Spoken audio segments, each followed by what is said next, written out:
Welcome to New York City and Mission City Church. We're here to connect people with God and with each other. We hope you're encouraged by this week's message. When I was 13 years old, my older brother was 15, we decided that we wanted to go for a little joyride. My mother had an Oldsmobile Cutlass. It was not cool, but it ran. All right, it ran. So we decided we're going to go out one night, and we snuck outside. This is about 2 a.m., and the way we drew this up, we left a note that said, "Mom, if you wake up, we have your car and your cell phone. Do not call the cops, call your cell phone, and we will come home." You see, so that way we weren't going to be hunted by the police if our mother woke up. So anyway, we thinking we got it all figured out. So at this point, we end up, and then we had to open the passenger door because the other one, dinged when you opened it. And then we put it in neutral and pushed it out about 100 yards because my mom was such a light sleeper. I see some heads nodding. Some of you have heard of this, probably not done it, but maybe at least heard of it. Okay, you did it. Let's be honest. Anyway, we're pushing the car now down the street and then finally jump in while it's moving, and we start the car and we're off, for a few hours here, riding around the middle of small town America. Okay, so this is what we're doing in the middle of the night. We actually went from town to town. There's a constellation of small towns where we were. And so anyway, we move around, wake people up in the middle of the night for no reason whatsoever, just to say hi, because that's what you do when you're joyriding. So anyway, then we decide, okay, we're going to come home now. It's 4 o'clock or 4:30-ish in the morning, and we're coming back into our small town. And my older brother did the driving at age 15 because he had the seniority, you see. And then as we're coming back into town, he was doing 10 over the speed limit, and we got pulled over. Red and blue lights come on, and we're pulled over. And we come to a complete stop on the side of the road about a mile out of town, and I kind of look over at the tree line, and I wonder, do some quick math, like, can I get into those bushes before the police officer sees me? Okay, probably not. So we have to just sit there. Cop comes up to the door and says, it says, of course, license and insurance, please. And if you're doing the math right, and your law as well, at 13 to 15, we don't have those. We don't have any of those. So we were just dead silent. And then the next line was, I'm not making this up. Do you boys live around here? It sounds like something out of a movie or something. Do you boys live around here? That's exactly what she said, the officer. And we said, yeah, right up there. Whose car is this? Mom's. Is she home? Yes. Okay, drive us there. So anyway, now we're back behind the wheel. Cop is following us. So now we're heading back. We get home, walk in the house, flip the lights on. Mom, we're here with the cops. Please come outside. So then she comes into the living room in her robe and sees the two of us and a fully uniformed police officer standing there. And I'm going to end the story here and just say it wasn't a good meeting. All right, it was not a good meeting at all. She was not happy. She was not impressed. And I learned an important lesson that day. It's really simple and really, really important. Running away is easy. Getting away is hard. So if you want to run away, if you just want to, turn tail and run, if you just want to run, pick a direction and just run, doesn't matter whether you're supposed to go or not, doesn't matter whether you plan to or not. If you just want to just go, that part's actually the easy part. We thought we were geniuses for being able to get away in her car. But it turns out we didn't get away. We ran away, and that was the easy part. Getting away is hard. And I think this is true in many more situations than just our childish exploits. Right? So think about this for a moment. It always seems to catch up with us. So let's talk about an example. Authority works this way. If you want to run away from authority, you want to run away from whoever's in charge, or you want to run away, you don't like the instructions or the boundaries and you think it's ridiculous and constricting, and you want to just turn your back and run anytime, running's the easy part. Like, nobody's stopping you. You can run from authority anytime. The problem is authority has a way, it seems, of being able to catch up. Right? Authority has a way, for some reason, it seems like you can't ever quite outrun it. This is also true for problems in relationships. So if you look at your relationships that are around you, this could be friends, this could be family, this could be dating, this could be marriage, this could be whoever, it could be with your kids. If the relationships around you have a problem and you're like, you know what, I'm just going to run from those relationship problems. That's the easy part. You could run from those problems easily. That's the easy part. Getting away, I don't think that's going to happen. I think those problems are in that relationship until something happens, until something changes, assuming the relationship continues. Those problems are there until you do something about them. Easy to run from a problem in a relationship. Getting away and just ignoring it, probably not going to go the way you think it's going to go. And then third example is, this works this way with emotional and spiritual problems that are only in your head and your mind. You may be in your head, heart, your mind, your emotions, the depth of who you are, the part that you don't really talk about very much, or maybe at all, or maybe you don't even talk to yourself about, the part that's just very far suppressed. If there's something wrong with you at a deep-seated level, you could run away from that reality. You could be like, you know what, I'm not going to deal with that. That'll probably work itself out over time. And you could always be like, you know what, I'm just going to push that down. I'm going to walk away, and I'm going to have nothing to do with that part of my life and heart. I'm going to run away. You could certainly try. And running away would probably be the easy part, but successfully getting away, successfully leaving that behind is really, really hard, because the emotional realities that we try to suppress have a habit of still being there even when we're tired of suppressing, right? So in many, many, many areas of life, running away seems like the brave, hard part. But running away, it turns out, is actually the easy part, because certain realities just tend to catch up with you like a 13-year-old in an Oldsmobile Cutlass at 4 a.m. who's doing something they're not supposed to do, and it catches up with you. It seems like the deeper realities of life seem to catch up with us as well. And it just so happens that the entire human race, no exceptions, not you, not me, the entire human race is to some degree or another a total runaway from God. The human race is a runaway from God. We are in a runaway world. I started this morning by mentioning some of the latest and greatest, and by greatest I mean biggest and most discouraging, runaway moments of people who are not acting in a way that is in accord with God. This world is a runaway from God. And I'm not talking about the world out there, just in case anyone thinks I'm taking it easy on you. I'm talking about the world in here. And I'm talking about the world in here. We are all, to some degree, runaways from God as members of the human race. Remember, you're in church today, so you're hearing this from a Christian perspective. And because you're hearing this from a Christian perspective, we believe that God created this world in perfect harmony between creator and creation. And that there was a real person, our first parents, a literal Adam and a literal Eve, not a legend, not something that was made up over time, not a cultural myth, but a real Adam and a real Eve who related to God and one another without shame, without problems, and there was no problems to run away from. But then, and then subsequently we with them, have reinforced the choice to run away from God in our own diverse and unique ways. I doubt we've all run from God in the same way, but we've all run a way, some way away from God, right? This is part of the human condition. And now the question is for us, how does God handle a runaway? How does God handle a person like you and a person like me and a human race like ours and a cultural moment like ours?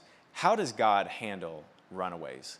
And if you're afraid that it's going to be an authoritative, officer-like, badge-like approach, maybe associated with some time out or something like that, you're going to be pleasantly surprised with how he handles humanity. We start a brand new collection of messages today about one of the most famous runaways in history that's going to help us bring this about and kind of let these realities come to the surface for us. His name is the same name as the short book of the Bible that tells his story, and that is the story of Jonah. His name is Jonah.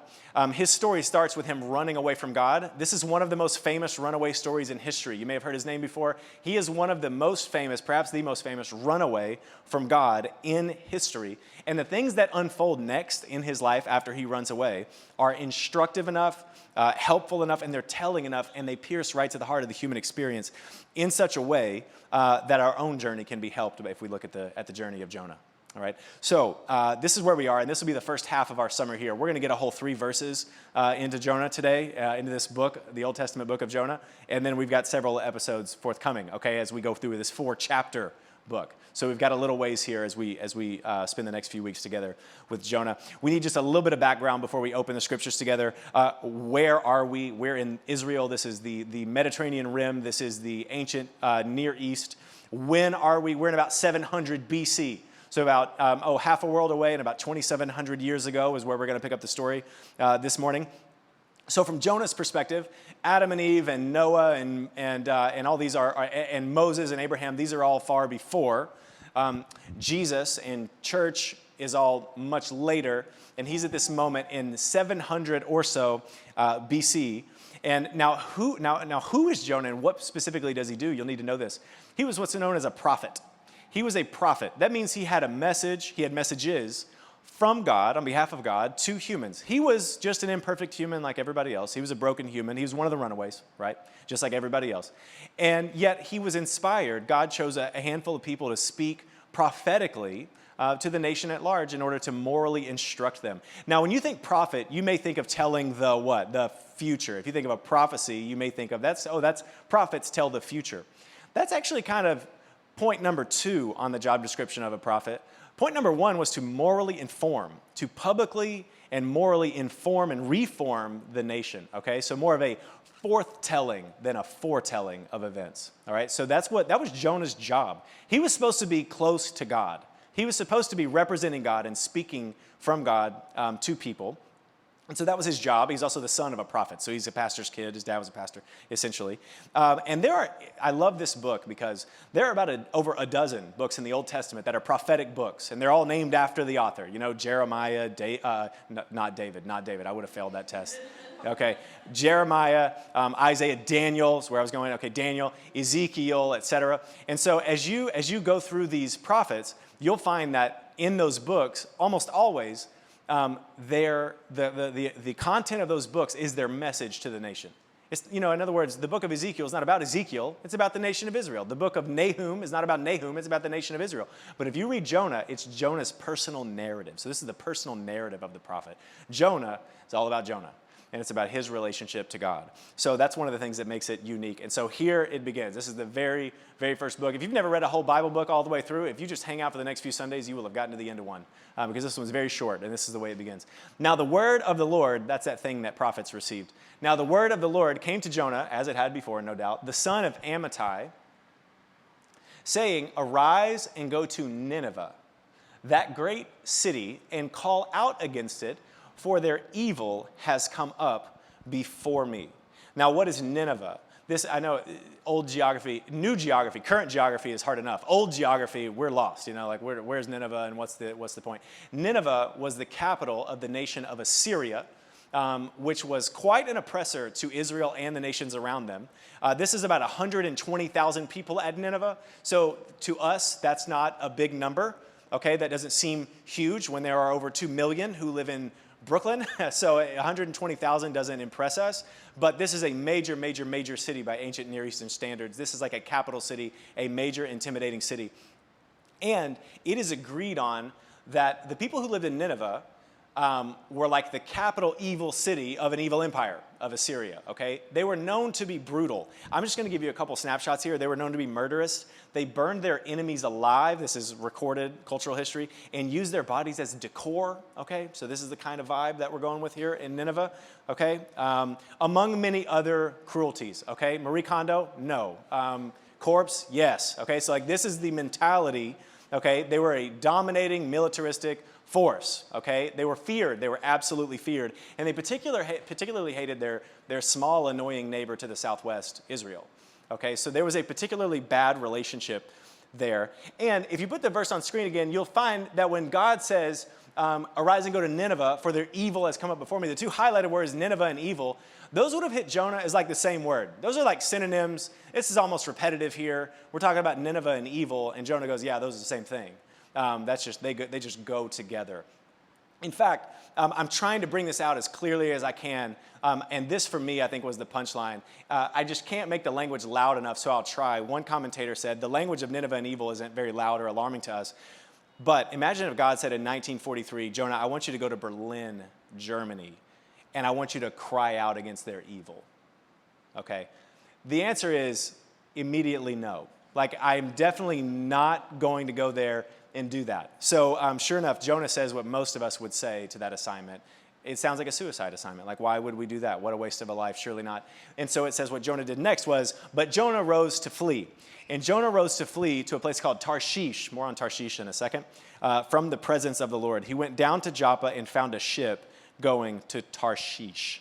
Joppa is a seaport town that is going to take Jonah as far in the opposite direction as possible. Just to help, if you're a visual person, today's your day. Here's a photograph of the earth from, just with the Mediterranean rim, like right there. And then we've got 3 spots put here. So on the far right, just towards the edge there, I know this is fine print if you're at the back, but on the far right of this photograph, it says Nineveh. So that's about where Nineveh would be. About 550 miles southwest-ish is Joppa. That's the seaport city.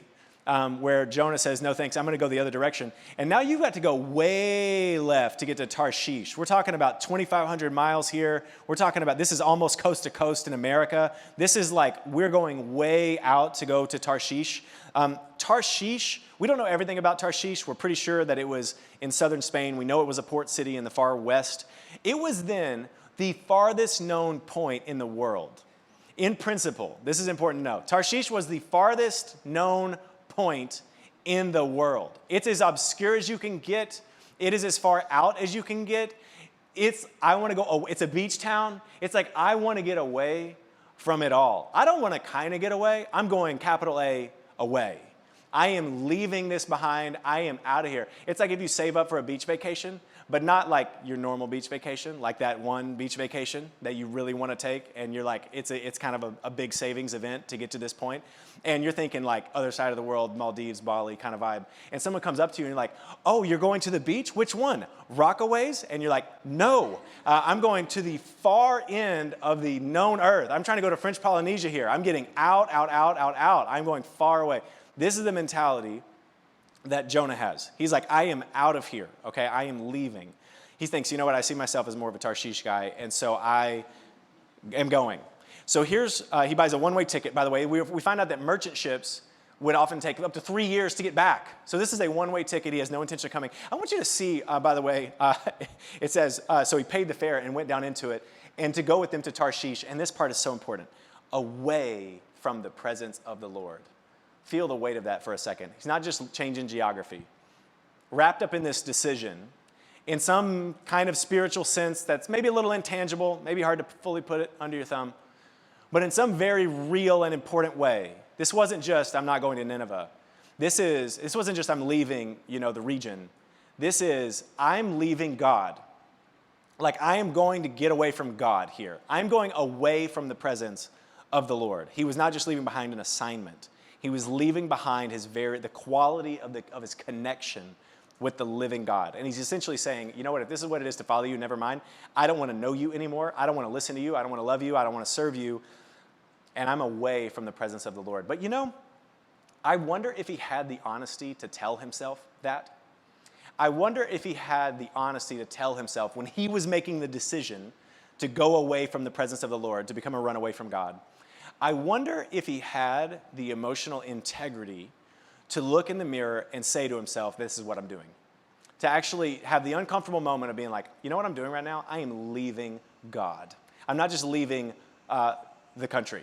I'm leaving God. And somehow wrapped up into this in a spiritual sense, that is very much the same decision, and I'm making that right now. Or would he say things that were a little more self-justifying? Probably like what we would say, things that sound like this. Well, God's the God of Tarshish too. I mean, there's no reason to be selective here. God surely loves people in Tarshish. I'm sure he needs someone to serve him in Tarshish. Surely God wouldn't be so narrow that he wouldn't let me be a prophet in Tarshish. I mean, he wouldn't be so narrow that I could only serve him in Nineveh. I mean, any loving God would be fine with Tarshish. And after all, we're not better than any Tarshishians, are we? Are we? No, we're not. So let's not be self-righteous here and say we shouldn't go to Tarshish. Because after all, we're not better than anybody. I'm not arrogant enough to avoid Tarshish. No, I'm not. And so we find ways to tell ourselves that this is a good decision. We usually don't have the integrity to be like, you know what I'm doing? I'm turning my back on God. That's what I'm doing right now. Because if we said that, we probably wouldn't make the choice. Or if we would, we'd at least make it with at least some amount of self-honesty. But as a friend and mentor has often said, no one is as creative as a person in the midst of self-justification. No one is as creative as someone in the midst of self-justification. So I have no idea how Jonah played it. I don't know if he just said, I'm leaving, I know I'm leaving by God, or if he was trying to somehow justify this to himself. I don't know what he did when the stakes were high. But one thing is sure, he went down to Joppa, and it seemed a lot better than Nineveh. I've actually gotten to stand in Joppa and see the ocean he looked at. It's funny the emotions that like an ocean makes you feel. It feels like possibility. We actually got a picture here. Please ignore the American tourist. That was not part of it. But this is the coast of Israel in Joppa. This is not like maybe that's the town or nearby. Like that's it. Like that is for sure the one. That is Joppa, Israel. Also known as Jaffa, sometimes with F's. But that didn't get lost in translation. You know what I'm saying? Like that's the town. So Jonah looked at these waters. He looked at these waters. Tel Aviv up there, not there, no lights, okay? But he looked at these waters. And if you can picture this for a second, Like picture how it feels to like face the ocean. You know, you finally get to the beach, you're about to go on a cruise, I don't know. You're just visiting, you know, day away. The ocean makes you feel like a sense of possibility. Like the ocean feels refreshing. There's something about it, it's like the reset button. It gives you life, you know? And it just seems good. I don't know how, maybe none of you interact with the water that way. This is how I feel about the water. I go down there and I just feel like there's open, you know. Now imagine you're facing that kind of feeling, but then behind you, you know, 550 miles worth of deserty dust later is Nineveh. Like how attractive does that feel in the moment? Okay, so you've got ocean, Tarshish is out there somewhere, and then behind you is Nineveh and probably certain death. So I'm not trying to be too hard on Jonah. I can certainly empathize with the problem, okay, as he's sitting here looking at the ocean and he really wants to go. But the question he had to face is a question that I have to face. It's a question you have to face more than once in our lives. It's a really important question. It might even define your story at some point. Let's think about this question. Would you rather have expensive obedience with God or cheap freedom without God? This is a decision you get to make. Nobody gets to make it for you. I can't make it for you. I'm too busy trying to answer well myself and not answer wrong, all right? This is something you've got to make. Would you rather have expensive obedience with God? Make no mistake about it. Nineveh is expensive. Is God asking for my life? Am I going to survive a while? Is it prison? Is it torture? I don't know. It feels expensive. It definitely feels expensive to the Tarshish plan. Like Tarshish is never going to happen. So how expensive will it be, right, is the question on Jonah's mind. And he has to make this decision. Would you rather have expensive obedience with God, or would you rather have cheap freedom without God? Some cheap version of freedom that you go, you know what? Some people are probably free to go to Tarshish, but that's not my assignment in this hour. That's not my time at this moment. It's not time for me to go there. That would be away from God. We all have an expensive We have a Nineveh. We have a Nineveh of expensive obedience with God. And we all have a Tarshish, which is the cheap freedom without God. In many and various and diverse ways, every single one of us have options for expensive obedience with God. And then we have options for cheap freedom without God. So I just want to ask you these questions as we start the journey with Jonah here over the next few weeks. Number one, what is your personal Nineveh? What is your personal Nineveh? Like, what's that thing that you know good and well that God would point you to, but you're like, man, that feels expensive. Man, that really doesn't feel like the ocean. Man, that really doesn't feel like options. That feels risky, confining, and very, very expensive to my plans. What for you is that thing? It can be anything. I'll throw out a few things that I thought of off the top of my head that it could be as I think about the human experience. But these 3, 4, 5 things that I name are of 3, 4, 500, okay, that could touch your experience. So I can't name everyone's experience today, but I do know how this can work sometimes in a patterned way. So sometimes Nineveh can be reconciliation and forgiveness of a relationship. Sometimes when we get offended, and when we're not offended, reconciliation and forgiveness seems easy. It just seems so easy when we're not offended. We look at the Bible and we're like, okay, this is about forgiveness, so I'm going to forgive people. This is easy math. How come people don't forgive people? This is so easy. But then we get offended and it's a little more clunky, a little harder to actually make the emotional transaction, a little harder, or maybe even a lot harder, to make the move to actually pursue reconciliation with a hurting relationship. So much so that forgiveness and peace sounds like Nineveh, like I am not going there. I am not going to forgiveness and peace. I am not, we're just going to let him off the hook. Absolutely not. In fact, that's one of the reasons why Jonah left, as we'll see later in the story. Reconciliation can be a Nineveh that people don't want to go to. They want to be mad. They want to be offended. And it's not, here's one thing that keeps people stuck there. It's not that they don't have a right reason to be offended. That's the thing they get stuck on. No, I have a reason to be offended. To which I say, yes, you do. And if you told me what it was, I'd probably agree, and I'd probably be offended with you. But I don't think God would have us stay there forever. Eventually, there's the expensively obedient choice to forgive and pursue reconciliation. Another Nineveh people try to avoid often is generosity, which is giving freely of the resources you worked for. Some of you have already hit the wrong button. You're afraid I'm going to like pass a hat or something. We're not going to pass a hat. Here's what's going to happen at the end of the service. We're going to say you can give freely at missioncity.nyc/give. Next announcement. Okay, so that's all you're going to get. Nobody's passing a shoe. We're not squeezing anybody. But I just want to tell you this in principle, okay? If you don't want to give here, you just give somewhere. But here's what I want to tell you. Is your Nineveh generosity? Some people's Nineveh, they would rather do anything with God, besides give freely of the resources that God has allowed them to work for. And the mentality is, well, I worked for it, and so on and so forth. And the truth is, you did using the gifts God gave you, and you reap of the gift that he gives you in terms of your paycheck, right? So is your Nineveh generosity? Is your Nineveh sexual obedience, which is walking in the ways that God has communicated in Scripture to walk? This is inspiring when people decide, you know what, I'm going to walk in his ways. One time I was sitting with a couple who was, they were engaged, not married, living together, sleeping together. In other words, normal, 21st century America. They're doing what everybody's doing. And they came into a relationship with Christ. They came to identify as a Christian. And everything, and then all of a sudden, they start engaging with some of the biblical commands for waiting for marriage or waiting for sex until there's a permanent bond and a sense of security that comes with marriage. So they start running into that all of a sudden. And that is wildly Nineveh-like to their financial plans. They're planning a wedding. Who has money to go from one rent bill to two? Like, this is just a problem. We're getting married anyway. What's the big deal? It would have been very easy for them to say no. And we didn't even have to, as a pastor or a church, we didn't even have to try to point them in this direction. They just did it. They could just sense it was right. And she got the apartment, and he went couch to couch, and they figured it out, okay? They figured out a way for the next few months to honor God with their body while they were waiting on getting married. That is inspiring when people decide, you know what, I don't care if it's expensive obedience. I'm just going to go. I'm just going to go. It's what the text says. I'm not going to sit here and play with it for hours and try to tilt my head sideways and make it say, well, in the Greek, maybe it means you don't have to wait, or something like. We're just going to do what it says. It's always inspiring when people are willing to give their expensive obedience to God. I wish it's the choice I had made. This was my Nineveh, and this is why I ran from God and from church. When I was 15 years old, all of a sudden, the world of sexuality dawned on me, and I had no room for God anymore. It was over, and I just left. And 5 years later, I was very tired, very ashamed, very discouraged, and I came back to God, having been a runaway over that very issue. Maybe it's yours. I don't know. Is your Nineveh simply identifying yourself publicly as a Christian? We're in a cultural space where it's not necessarily easy to be known as a Christian and to engage the world as a Christian. Is your Nineveh just simply letting your coworkers know what you do on a Sunday, and just going from secret to known, okay? Is that your Nineveh?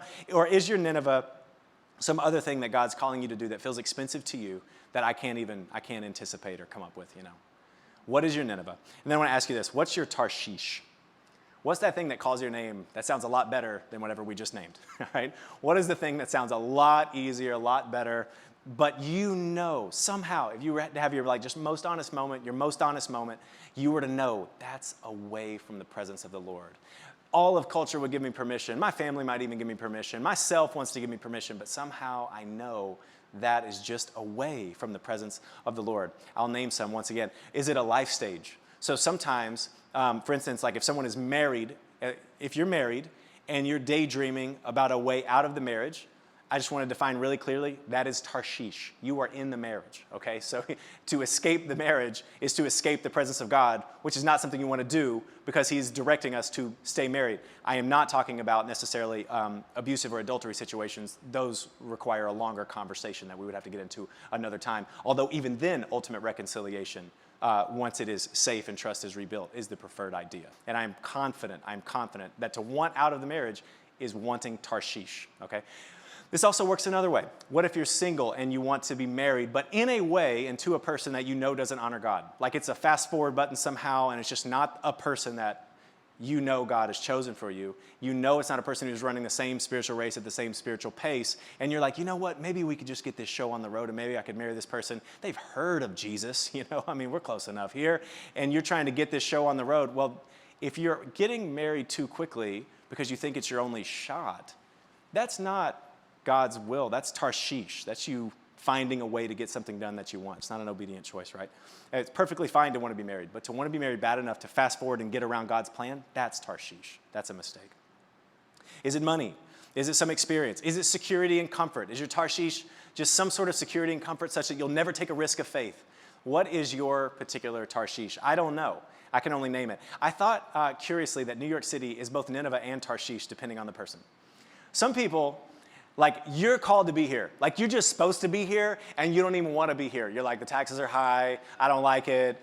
You're tough on families. I got to walk up these stairs with a stroller. I've never thought that. But anyway, I've thought that. So anyway, I got to walk up the stairs with a stroller. It's hard out here, far from family, or whatever. So Nineveh, you're like, okay, It's not quite Nineveh, okay, but it's hard, but you're supposed to be here. For others of you, it's Tarshish. Like, you're not supposed to be here. Like, you had to run from God to get here. Like, you had to be like, you know what, I'm out. God's calling me to do such and such.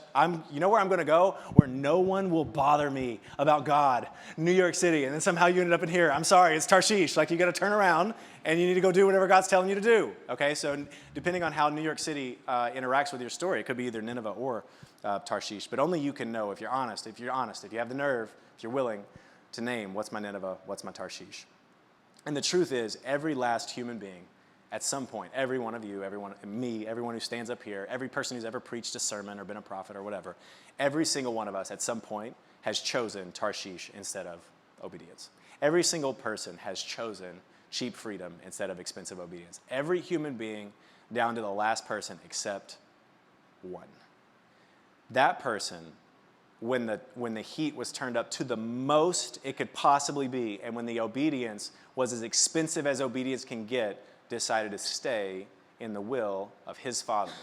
So this is, of course, Jesus. This is the one who, no matter how tough the pain was, this is the one who decided, I am going to follow him. I don't care how expensive it is, right?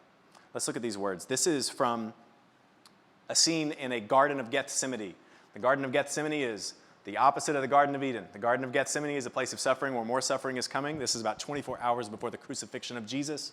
If the words crucifixion of Jesus don't wake up an image of pain, it is a brutal version of human torture. It is an inhumane way to do an inhumane thing. It's like basically nailing a human being to a piece of wood like you would nail like a lost dog poster to a telephone pole. That's what a crucifixion is. We're going to nail a human being to something and watch them slowly die. Okay, so Jesus knows that's what's coming up. And look at what he prays here. He's fully man and he's fully God, right? So he knows this is the plan, but he's a man as well, fully man. So he doesn't want to experience that. What does he say? Jesus withdrew from his disciples, because what do they have good to say? They don't know anything. He withdrew from them about a stone's throw, and then he knelt down and prayed, saying, look at this prayer. This is remarkable. Here's a prayer you and I didn't pray at crunch time. Father, if you are willing, remove this cup from me. Meaning, if we can do this another way, I would love to. Like, if we could not do the pain, the crucifixion thing, if we could find a way to not do expensive obedience, if we could make the obedience a little less expensive, I would be in for that. That's the prayer. Father, if you are willing, remove this cup from me. Don't make me walk the road of the cross. But then he says this, nevertheless, not my will, but yours be done. So he entrusted himself to the path of expensive obedience, even when the obedience was impossibly expensive. And this is the only person who has ever not chosen cheap freedom. The only person who has ever gone an entire lifetime and never chosen cheap freedom one time.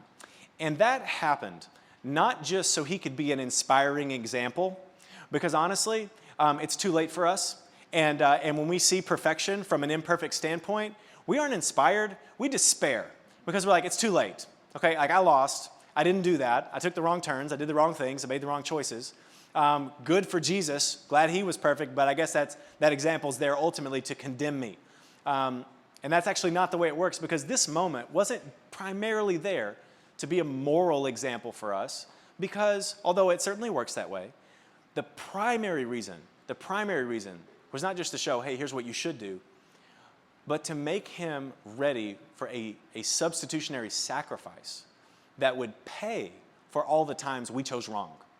That on the cross, his death was not just a death by a routinized version of the Roman machine, but it actually counted to pay for all the cheap freedoms you've ever chosen, and all the cheap freedoms I've ever chosen, and all the shortcuts, and all the Tarshishes, and all the things that we should not have done, and we didn't tell ourselves the truth, but the truth is we were going away from the presence of the Lord, and there we went. And Jesus' death on the cross wasn't just a moral symbol of obedience, but it was a payment for our disobedience. So that when we look there in faith, and we say, okay, I trust that to count for me, it does. And God, in his kindness, chooses to not treat us as the runaways who need to be punished, but as the people who come home and get to be welcomed, right? Because the only person who never ran away was treated as a runaway, so all the runaways can be treated as one who never left. We are welcomed back. We are welcomed back through the cross of Christ. Yes, if you're a follower of Jesus and that message has landed on you before, this is a great way to pray. This is a great moral example. Okay, this is important. We could pray this way and it would be great. And it would go well with us, by the way, because expensive obedience is always, here's the trick of sin. The cheaper freedom actually turns out to be more expensive in the end. It doesn't work out well. It's always more expensive to leave the presence of the Lord. But this prayer is not here just as a moral example. It's to remind us, this is the perfect one who paid on the cross for all of my running away, so that I can be welcomed and I don't have to come back home with a speech. I don't have to leave a note for God explaining what's going on here. I don't have to come in and try to talk myself off the hook. Jesus just stayed on the hook, so that way you can come and be freely in the presence of God. All right. He's the one we worship together. Let's stand together and pray. Heavenly Father, thank you for this kind message. Thank you for your love, your grace. Thank you, God, that when you see us as runaways, you saw it not for a reason to run us down and harm us or punish us. You found a way to absorb it. You found a way to take it and invite us in to your presence. Lord, we have run away, we confess, in many and diverse ways. We thought we were going to run away. We thought we were going to get away, and then it just didn't happen. So, Lord, help us have the nerve to admit that we're runaways, but also give us the grace to realize we're loved anyway, that you're not looking for a reason to shame us, that you're not looking for a reason to exert maximum punishment. But in fact, you already sent Jesus to pay a price so that with total moral integrity, you can welcome us who lack moral integrity. All of us humans who lack moral integrity to be able to get back to you and have access to you. It's the most precious thing in the world, God, to be able to be in your presence. There's nothing more precious than to be able to be freely in your presence, to know we're fully known, which is terrifying, but also to be fully loved, which is satisfying and makes us safe. Thank you for the safety that only you can give through Christ. It's in his name we pray and sing these songs. Amen. Thanks for being with us. If these messages are strengthening you in your faith, we want to hear from you. Find us online at missioncity.nyc or email us at info@missioncity.nyc so we can celebrate everything God's doing in your life. We'll see you next week.